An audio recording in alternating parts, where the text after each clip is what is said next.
Palavra da Verdade, com Hernandes Dias Lopes. Abra sua Bíblia comigo, por favor, no segundo livro das Crônicas, capítulo 20. Por gentileza, abra comigo nesse texto. Segundo livro das Crônicas, capítulo 20.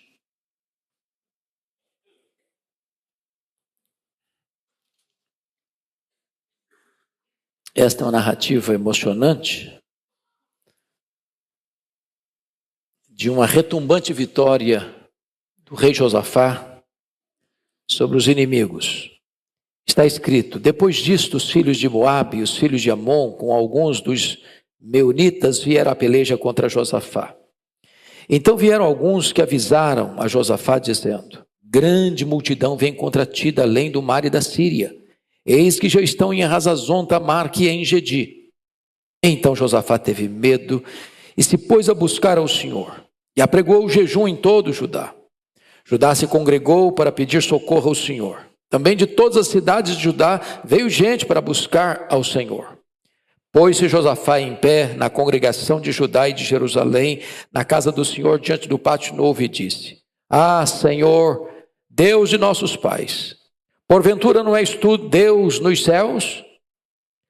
Não és tu que dominas sobre todos os reinos dos povos? Na tua mão está a força e o poder, e não há quem te possa resistir. Porventura, ó nosso Deus, não lançaste fora os moradores desta terra de diante do teu povo de Israel, e não a deste para sempre à posteridade de Abraão, teu amigo? Habitaram nela e nela edificaram um santuário ao teu nome, dizendo: se algum mal nos sobrevier, espada por castigo, peste ou fome, nós nos apresentaremos diante desta casa e diante de ti, pois o teu nome está nesta casa. E clamaremos a ti na nossa angústia, e tu nos ouvirás e livrarás.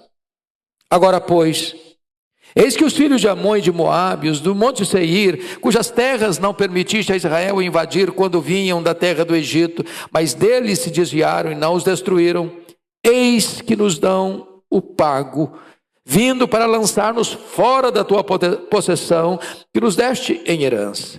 Ah, nosso Deus, acaso não executarás tu teu julgamento contra eles? Porque em nós não há força para resistirmos a essa grande multidão que vem contra nós, e não sabemos nós o que fazer. Porém, os nossos olhos estão postos em ti. Todo Judá estava em pé diante do Senhor, como também as suas crianças, as suas mulheres e os seus filhos. Então veio o Espírito do Senhor no meio da congregação sobre Jaziel, filho de Zacarias, filho de Benaia, filho de Jeiel, filho de Matanias, levita dos filhos de Asaf, e disse: dai ouvidos todo Judá, e vós moradores de Jerusalém, e tu, ó rei Josafá, ao que vos diz o Senhor: não temais, nem vos assusteis por causa desta grande multidão, pois a peleja não é vossa, mas de Deus. Amanhã descereis contra eles, eis que sobem pela ladeira de Ziz, encontrá-los eis no fim do vale, defronte do deserto de Jeruel. Neste encontro não tereis de pelejar, tomai posição, ficai parados, e vede o salvamento que o Senhor vos dará, ó Judá e Jerusalém. Não temais, nem vos assusteis, amanhã saí-lhes ao encontro, porque o Senhor é convosco. Então Josafá se prostrou com o rosto em terra, e todo Judá e os moradores de Jerusalém também se prostraram perante o Senhor e o adoraram. Dispuseram-se os levitas dos filhos dos coatitas e dos coreitas para louvarem ao Senhor Deus de Israel em voz alta sobremaneira. Pela manhã cedo se levantaram e saíram ao deserto de Tecoa. Ao saírem eles, pôs-se Josafá em pé e disse: ouvi-me, ó Judá, e vós, moradores de Jerusalém, crede no Senhor vosso Deus e estareis seguros. Crede nos seus profetas e prosperareis. Aconselhou-se com o povo e ordenou cantores para o Senhor, que vestidos de ornamentos sagrados e marchando à frente do exército, louvassem a Deus, dizendo: rendei graças ao Senhor, porque a sua misericórdia dura para sempre. Tendo eles começado a cantar e a dar louvores, pôs o Senhor emboscada contra os filhos de Amon e de Moabe e os do monte Seir, que vieram contra Judá, e foram desbaratados. Porque os filhos de Amon e de Moabe se levantaram contra os moradores do Monte Seir para os destruir e exterminar. E tendo eles dado cabo dos moradores de Seir, ajudaram uns aos outros a destruir-se. Tendo Judá chegado ao alto que olha para o deserto, procurou ver a multidão. E eis que eram corpos mortos que jaziam em terra sem nenhum sobrevivente. Vieram Josafá e o seu povo para saquear os despojos e acharam entre os cadáveres riquezas em abundância e objetos preciosos. Tomaram para si mais do que podiam levar e 3 dias saquearam o despojo, porque era muito. Ao 4º dia, se ajuntaram no vale de bênção, onde louvaram o Senhor. Por isso chamaram aquele lugar de Vale de Bênção até o dia de hoje. Então voltaram todos os homens de Judá e de Jerusalém, e Josafá à frente deles, e ornaram e tornaram para Jerusalém com alegria, porque o Senhor os alegrara com a vitória sobre os seus inimigos. Vieram para Jerusalém com alaúdes, harpas e trombetas para a casa do Senhor. Veio da parte de Deus o terror sobre todos os reinos daquelas terras, quando ouviram que o Senhor havia pelejado contra os inimigos de Israel. Assim, o reino de Josafá teve paz, porque Deus lhe dera repouso por todos os lados. Amém. Você pode repetir em voz alta comigo o verso 12, por gentileza? Vamos juntos? Ah, nosso Deus, acaso não executarás tu o teu julgamento contra eles? Porque nós não há força para resistirmos a essa grande multidão que vem contra nós. E não sabemos nós o que fazer, pois os nossos olhos estão postos em ti. Essa declaração do rei Josafá é a minha declaração. Eu acho que também é a sua. Há momentos em que nós vivemos tempos tão difíceis, que nós somos entrincheirados, sitiados, encurralados por inimigos tão terríveis, que nós chegamos diante de Deus, dizendo: Deus, eu não tenho forças para resistir esse problema. Aliás, Deus, eu não só não tenho força, eu não sei nem o que eu vou fazer. Eu não tenho estratégia também. Mas uma coisa, Deus, eu preciso dizer: os meus olhos estão postos em ti. Eu não sei como é que você veio aqui hoje, mas eu tenho orado e pedido a Deus que esta palavra seja para o seu coração. E eu estou tão necessitado desta mensagem quanto você também. E ao dirigir esta palavra a você, eu quero exortar minha própria alma nesta noite. Há momentos que nós enfrentamos uma ameaça real, uma ameaça iminente e uma ameaça mortal. Foi isso que esse rei está enfrentando. Ele é filho de Asa, começou a reinar com 35 anos de idade, reinou 25 anos, mas aqui ele está enfrentando o problema mais perigoso da sua vida. O que está acontecendo? Os parentes, Amon e Moabe. Quem são os amonitas e os moabitas? São os descendentes de Ló, sobrinho de Abraão. E os do Monte Seir, quem são os do Monte Seir? São os edomitas, descendentes de Esaú. Esses 3 inimigos, que Deus não permitiu que Israel mexesse com eles na travessia pelo deserto, agora se reúnem numa grande conspirata, numa grande revolta, e se acampam às margens do Mar Morto em En-Gedi, prontos como uma grande multidão para atacar Jerusalém. Quando o rei é informado que essa multidão já está muito próxima, e que essa multidão vai subir o monte, que essa multidão vai atacar e invadir Jerusalém, e Josafá não tem a mínima possibilidade de resistir a essa grande multidão. Não há tempo sequer para convocar os seus soldados. E ainda que o fizesse, eles não tinham força humana para resistir àquela grande multidão. Ele está não só impotente, mas ele está sem qualquer estratégia. É quando ele chega diante de Deus e faz essa declaração: mas os nossos olhos estão postos em ti. Então diz a Bíblia que ele convoca toda a nação para orar, para jejuar. E ele faz uma oração firmada na soberania de Deus, na fidelidade de Deus às suas promessas. E então ele quer ouvir a voz de Deus. E quando Deus fala através dos seus instrumentos, a mensagem é esta: acalme, aquiete o seu coração. Essa peleja não é sua, essa peleja é de Deus. Vocês não precisam ter medo. Vocês não precisam nem sequer batalhar. Aquietem-se e vocês verão o grande livramento de Deus. E diz o texto que então ele adorou a Deus. Então convocou-se um coral que, marchando à frente do exército, ia cantando louvores a Deus em voz alta sobremaneira. E diz o texto que, tendo eles começado a cantar e a dar louvores a Deus, o Senhor pôs emboscada contra os inimigos e eles foram desbaratados. Como vocês sabem, Jerusalém está no alto de um monte e En-Gedi está lá no vale mais profundo do planeta Terra, às margens do Mar Morto, o lugar mais baixo do planeta, 400 metros abaixo do nível do mar.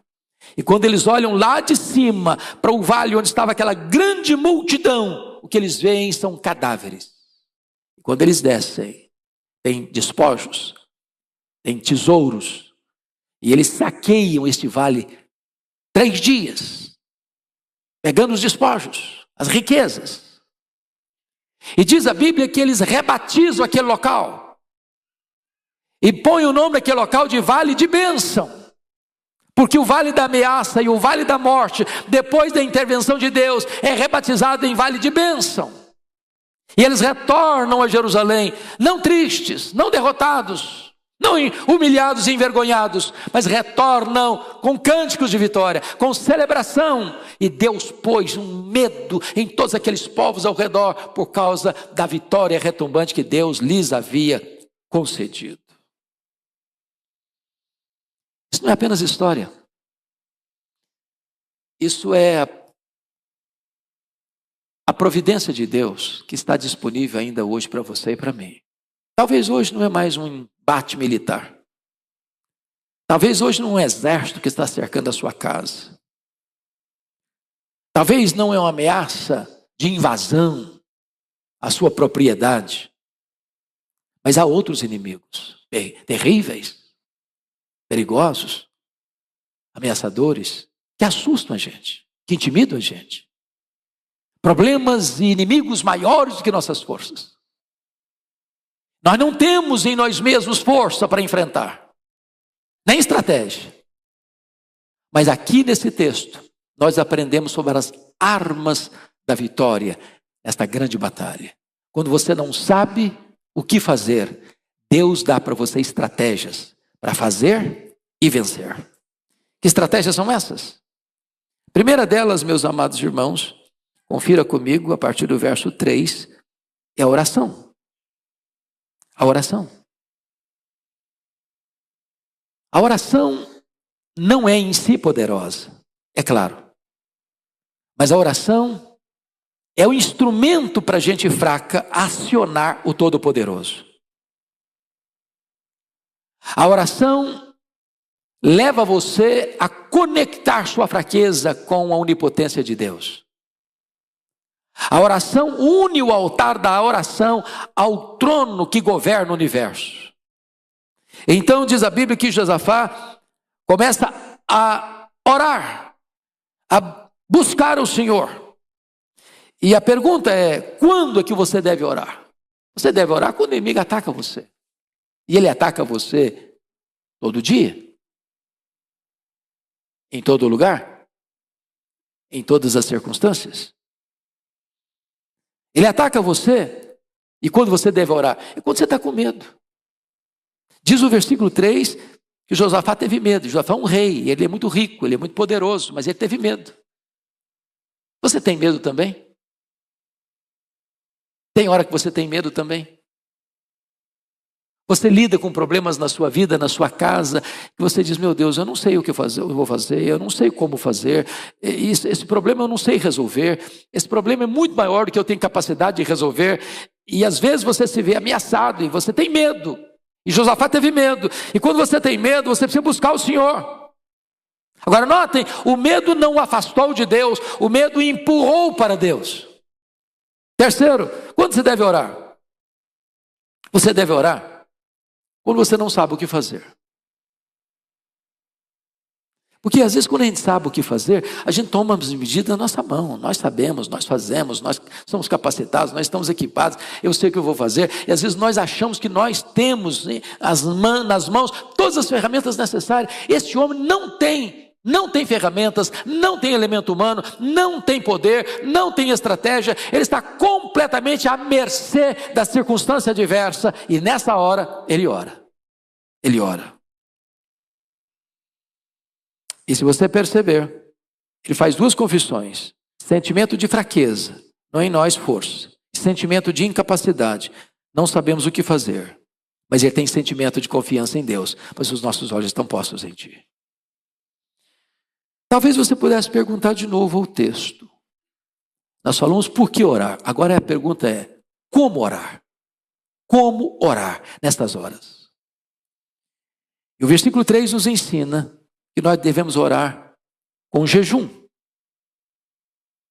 Tem hora, irmãos, que a batalha é mais renhida. E tem batalha na vida que você é compelido a jejuar. Você se abster dos melhores prazeres da vida. Para você se recolher e declarar para Deus, Deus, ou o Senhor age, ou eu pereço. Ou o Senhor se manifesta, ou eu vou sucumbir. Ou o Senhor manifesta o teu poder, ou não tem escapatória. Esta é uma disciplina cristã que tem sido esquecida na nossa geração. Mas há nós na nossa vida que não vão ser desatados, a não ser que nós oremos e jejuemos. Há batalhas em nossa vida que não serão vencidas, a não ser que nós oremos e jejuemos. Quando os discípulos de Jesus estavam fracassados diante de uma multidão, impotentes para resolver um problema de um pai aflito, eles disseram, mas por que nós não podemos? E Jesus diz, essa casta só sai com oração e jejum. Tem hora que é necessário jejuar. Mas como orar? Nós devemos orar também em conjunto. Olha o versículo 4 comigo. Judá congregou para pedir socorro ao Senhor. Também de todas as cidades de Judá veio gente para buscar o Senhor. Tem hora que a oração é entrar no quarto, fechar a porta e só você com Deus. Mas tem hora que a oração precisa ser uma oração coletiva, da Assembleia dos Santos, de uma convocação da igreja, para toda a igreja orar. Tem causa, meus irmãos, que não afeta apenas a nossa vida, afeta a vida de todos, e nessa hora toda a comunidade precisa sentir o mesmo peso, precisa sentir a mesma urgência, precisa sentir a mesma necessidade e buscar a Deus em oração. Mas como nós devemos orar ainda? O texto nos ensina. Se você ler o verso 5 até o verso 11, o rei Josafá está orando. E ao orar, ele menciona duas coisas acerca de Deus. Primeiro, ele mostra que Deus é soberano. Sabe o que significa isso? Quando a gente passa por um problema, e nós não sabemos o que fazer, e nós não temos força, e nós não temos estratégia, nessa hora você precisa entender uma coisa, que o seu Deus continua no trono, o seu Deus não perdeu o controle, o seu Deus não conhece impossibilidades. O seu Deus não tem problema para ele insolúvel. O seu Deus pode entrar na história e reverter a situação e mudar o placar do jogo e virar a mesa e fazer um grande milagre onde você só vê tragédia. Deus é soberano. Louvado seja o Senhor. Ele é Deus nos céus. Ele domina sobre todos os reinos dos povos, e na sua mão está a força e o poder, e não há quem possa resisti-lo, disse o rei Josafá. Mas há uma segunda coisa que ele faz aqui. Além de reconhecer a soberania de Deus, ele reconhece a fidelidade de Deus às suas promessas. Orar vitoriosamente é lembrar a Deus o que Deus prometeu a você. Sabe por quê? Porque Deus é avalista da sua palavra. Deus está empenhado em cumprir o que Ele prometeu, e nenhuma das promessas de Deus pode cair por terra. Olha o que Ele vai dizer. No versículo de número 9. Ele está citando o que Deus havia dito: se algum mal nos sobrevier, espada por castigo, peste ou fome, nós nos apresentaremos diante desta casa e diante de ti, pois o teu nome está nesta casa. Clamaremos a ti em nossa angústia, e tu nos ouvirás e livrarás. Isso havia sido promessa de Deus. Quando aquela casa foi levantada, quando aquele templo foi consagrado, Deus fez essa promessa, e Ele está reivindicando o cumprimento dessa promessa. Nenhuma das promessas de Deus cai por terra. Promessa de Deus e realidade são a mesma coisa, porque Deus é o avalista da sua própria palavra. Mas, amados irmãos, agora tem uma outra coisa que esse texto nos ensina. Primeiramente, o que nós vamos fazer quando nós não sabemos o que fazer é orar. A segunda coisa é ouvir a palavra de Deus. Versos 13 a 17. Você percebe que todo Judá estava em pé diante do Senhor. Quem que estava em pé diante do Senhor? Os homens, as crianças e as mulheres. Ou seja, toda a família, toda a congregação.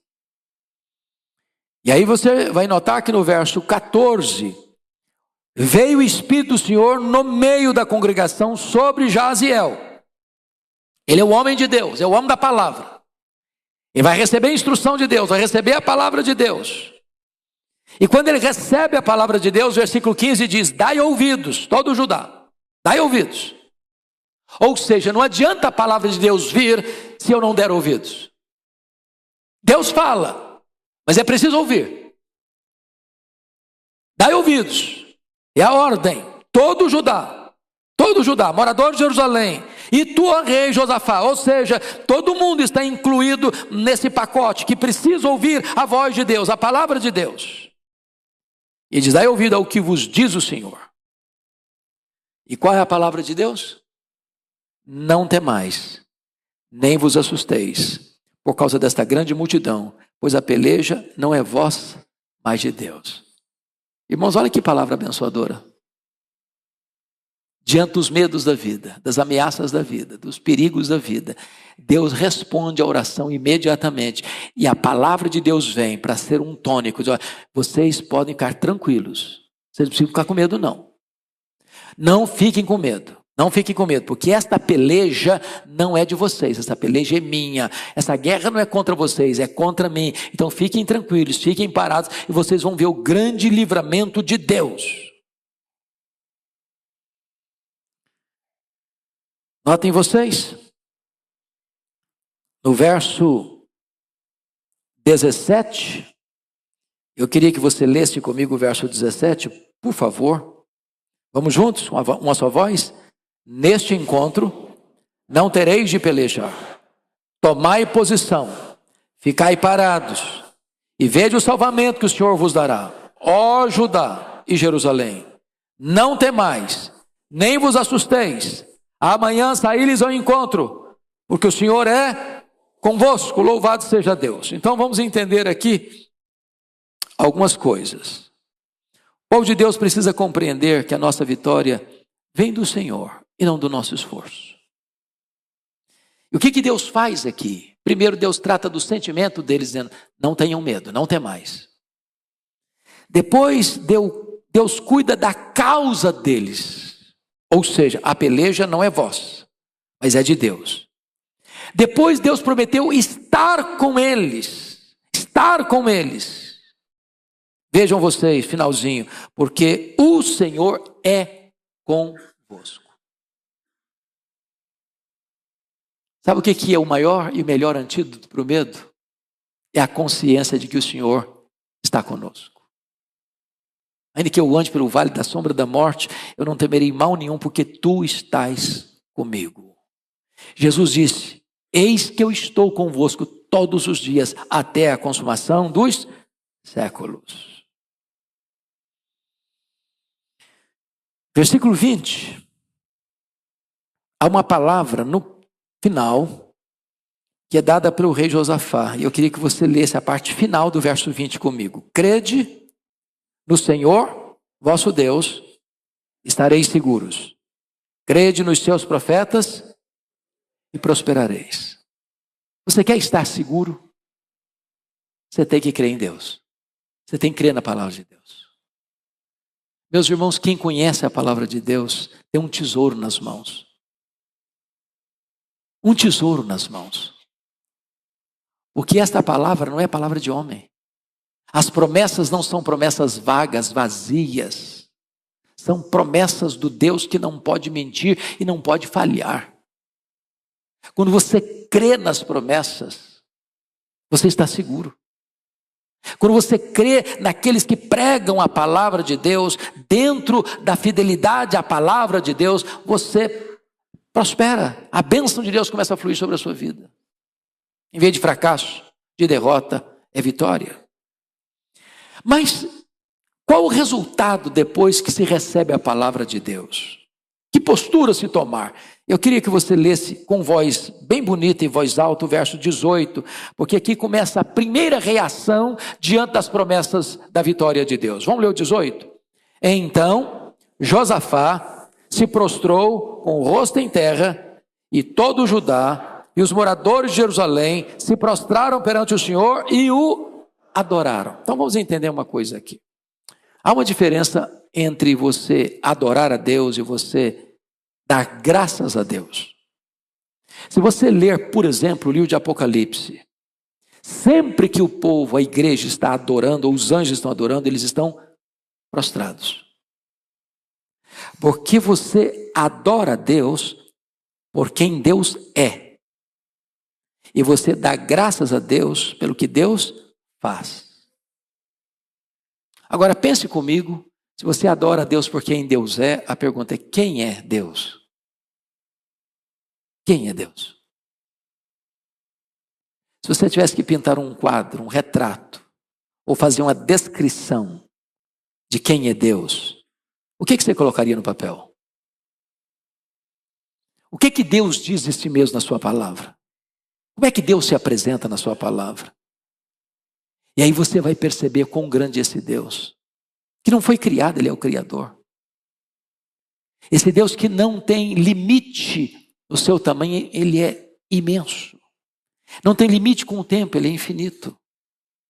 Ele é eterno. Ele não muda com o tempo, Ele é imutável. Ele pode tudo porque Ele é onipotente. Ele sabe tudo porque Ele é onisciente. Ele está em todo lugar porque Ele é onipresente. A geografia não o limita porque Ele é transcendente. Ele não é fraco como os homens ou os poderosos deste século porque Ele é soberano. Ele é verdadeiro, Ele é fiel, Ele é justo, Ele é bom, Ele é santo, Ele é misericordioso, Ele é perfeito em todo o seu ser. E quando você reconhece que Ele é, a única postura é se prostrar e adorar. E você foi criado, e eu fui criado, e nós fomos criados para adorá-lo. O fim principal do homem é glorificar a Deus e desfrutar da sua presença para sempre. É para a adoração que você foi criado, é para a adoração que você foi salvo. E como lemos, a palavra de Deus é proclamada para que os gentios, para que os povos, para que as nações adorem a Deus, adorem a Deus, adorem a Deus. Mas a segunda reação, além da adoração, está a partir do versículo 19 até o final, é o louvor. É o louvor. E notem vocês que eles se prostram para adorar e eles se levantam para louvar. Agora você vai proclamar os feitos de Deus. Eu queria chamar a sua atenção para os versos 18 a 21, porque aqui tem algumas verdades que eu quero destacar. Primeiro, o louvor é arma de guerra. O louvor é arma de guerra. Veja comigo, por gentileza, o que ele vai descrever no versículo de número 20. Você pode ler comigo?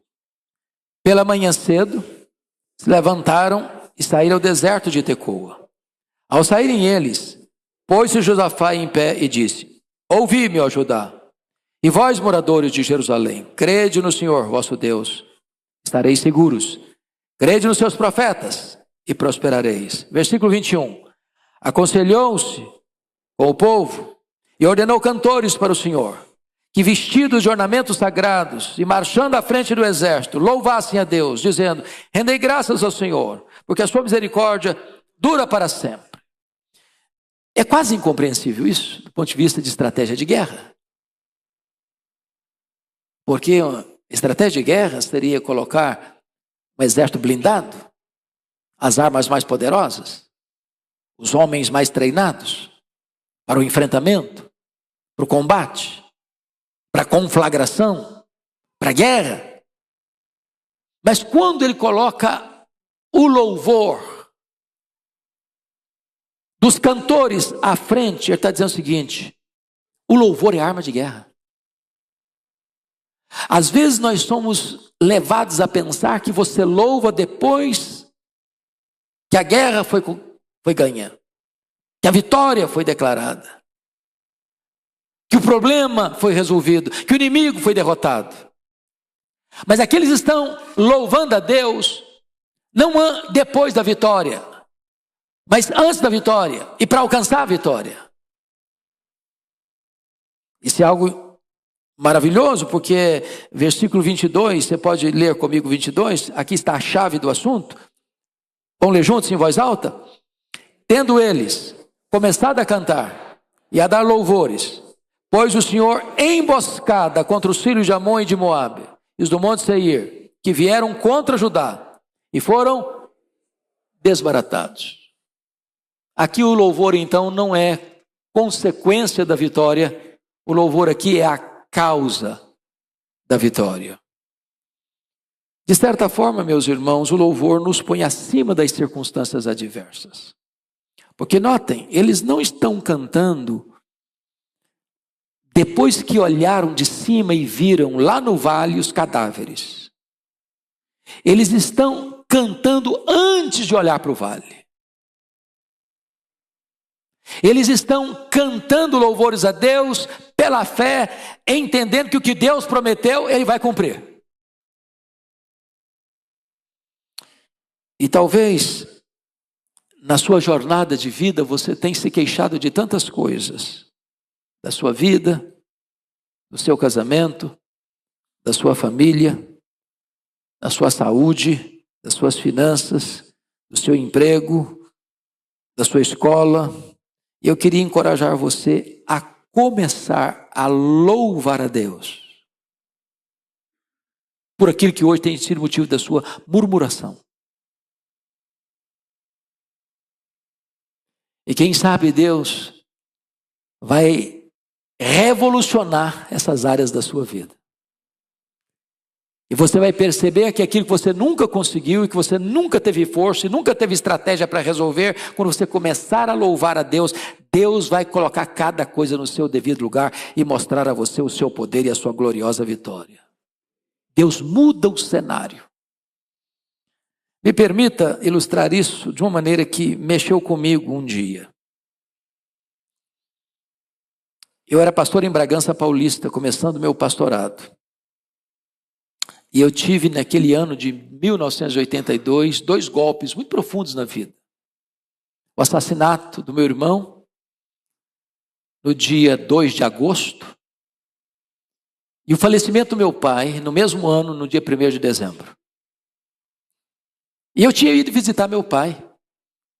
Ele estava internado, e eu fiz aquela pergunta que todo coração angustiado faz, mas a gente já sabe a resposta. Perguntei para o doutor: doutor, na sua visão, qual a perspectiva de vida do meu pai? Ele disse, olha, eu não tenho essa resposta. Essa resposta não me compete. Seu pai pode ir a óbito numa semana, como seu pai pode ser curado e viver mais anos e anos. E aquele zelo de pastor que não quer ficar longe do rebanho, não pode ficar longe do rebanho, deu um beijo no meu pai e disse, papai, Deus te abençoe, eu estou indo embora então, voltar ao meu trabalho. Peguei um avião, cheguei em Bragança, bem cheguei, telefonema, seu pai faleceu. E eu fiquei com o coração pesado, puxa vida, como eu não sabia, podia ter ficado do lado dele. E aí eu peguei um aviãozinho aqui em Congonhas, aquela garoa de São Paulo, e estava uma neblina, e aquele ambiente nebuloso estava combinando com o meu coração doído, abatido.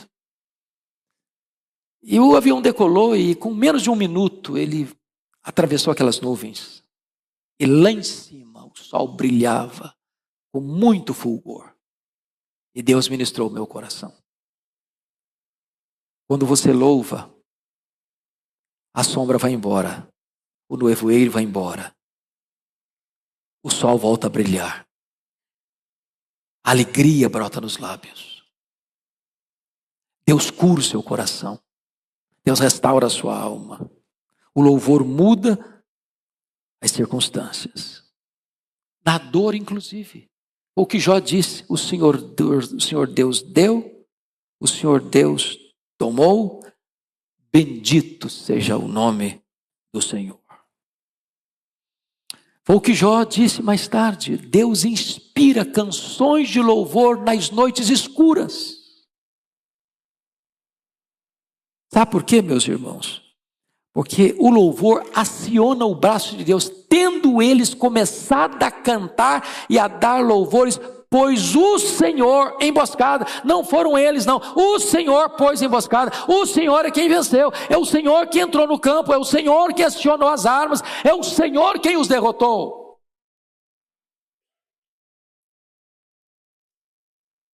Então quando você louva, Deus entra em ação. Quando você louva, o inimigo é confundido. Quando você louva, o cenário sombrio muda. Como aconteceu com Paulo e Silas, lá na prisão em Filipos. Eu fiquei muito feliz agora na última viagem, que eu tive a oportunidade de conhecer Filipos. Como me ajudou a entender o texto. Filipos hoje é ruínas. Mas as ruínas que estão lá mostram que era uma grande cidade, era uma colônia romana. E ali tem um penhasco imenso de pedras, de rochas. E o local onde Paulo e Silas foram presos era uma prisão cavada exatamente na rocha. E é por isso que o texto diz que colocaram Paulo na prisão interior. Era interiora, era um local cavado na rocha, sem luz, sem ar fresco, onde eles eram amarrados num tronco. A prisão era de pedra. Eles estão com as costas sangrando. Mas eles, à meia-noite, em vez de eles estarem murmurando e reclamando, eles estão orando e cantando louvores a Deus. E porque eles estão cantando e louvando, trazendo louvores a Deus, o Senhor mexe com as estruturas da prisão. A prisão se abre. O carcereiro se converte com a sua família.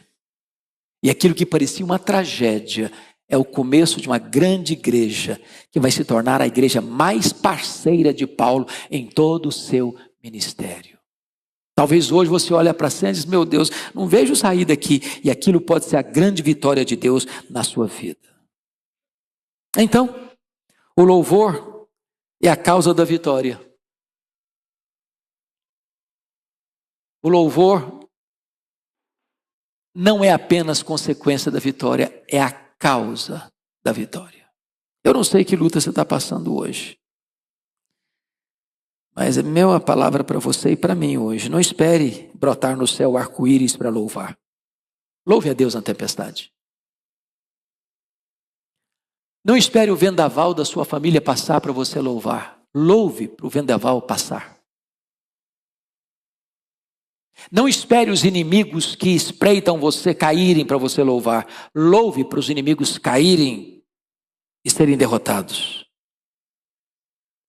Deus está hoje nos convocando, irmãos, ao louvor ultra circunstancial. Foi o que talvez aconteceu com o Dr. Spafford, na cidade de Chicago. Vocês tão bem conhecem essa história. E é para mim um dos meus hinos preferidos e prediletos. O hino 108 do Inário Novo Cântico. Escrito por esse advogado. E só escreveu este poema em toda a sua vida. Um homem muito rico, próspero, que sofre um baque terrível. Quando Moody estava fazendo uma cruzada em Chicago e um incêndio que devastou a cidade de Chicago, e ele perdeu grande parte da sua fortuna nesse incêndio. Depois ele enfrenta um outro golpe na vida. Ele tinha 4 filhas e um filho. E o filho morre. E ele sofre essa dor terrível do luto de um filho.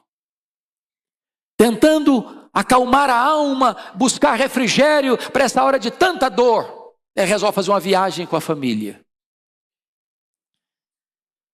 E na véspera da viagem, ele não consegue embarcar com a sua esposa, com as suas 4 filhas, com negócios que tinha para resolver em Chicago. E aí embarcou a esposa e as 4 filhas, com compromisso de na semana seguinte viajar para o encontro, encontrar-se com elas. Mas naquela viagem acontece uma tragédia. Aquele navio naufraga. E as 4 filhas morrem no acidente. E a esposa manda um telegrama para ele: salva, porém só. E ele então viaja no dia seguinte ao encontro da sua esposa e pediu ao comandante do navio para mostrar para ele o local do acidente. E quando ele viu o local onde as suas filhas foram engolidas pelas águas, o Deus que inspira canções de louvor nas noites escuras, botou no coração dele esta canção: se paz a mais doce me deres gozar, se dor a mais forte sofrer, ó seja onde for, tu me fazes saber que feliz com Jesus sempre sou. Sou feliz com Jesus, meu Senhor. Esse estribilho na língua original, na língua inglesa que foi escrito, é diferente. Está tudo bem com a minha alma. Está tudo bem com a minha alma. It's well with my soul. It's well with my soul. Apesar da luta, está tudo bem com a nossa alma. Se nós entendemos que mesmo na crise, nós podemos louvar ao Deus da nossa vida. Eu quero concluir dizendo que o louvor não apenas nos traz a vitória de forma rápida, mas o louvor reverte a situação. Porque o vale da ameaça foi batizado agora de vale de bênção. A ameaça de uma perda de todos os bens, porque o inimigo viria, invadiria, saquearia Jerusalém, agora reverte, são eles que estão saqueando o acampamento do adversário e encontrando tesouros. Eu quero dizer para você nesta noite que esse povo aqui louvou a Deus antes da batalha, no versículo de número 21. Esse povo aqui louvou a Deus durante a batalha, versículo 22. Mas esse povo louvou a Deus depois da batalha, versículo 28. Deus é digno de ser louvado antes da luta, no meio da luta e depois da vitória sobre a luta. Este é o seu Deus, este é o nosso Deus. É o Deus que está aqui nesta noite. É o Deus que conhece as lutas que você enfrenta. É o Deus que pode estender o seu braço onipotente para você e dizer: não fique com medo, não fique com medo. Essa luta sua não é sua, é minha. E eu vou dar a vitória a você. Adore a Deus. Louve ao Senhor. E você verá o braço estendido de Deus lutar as suas guerras e dar a você a vitória.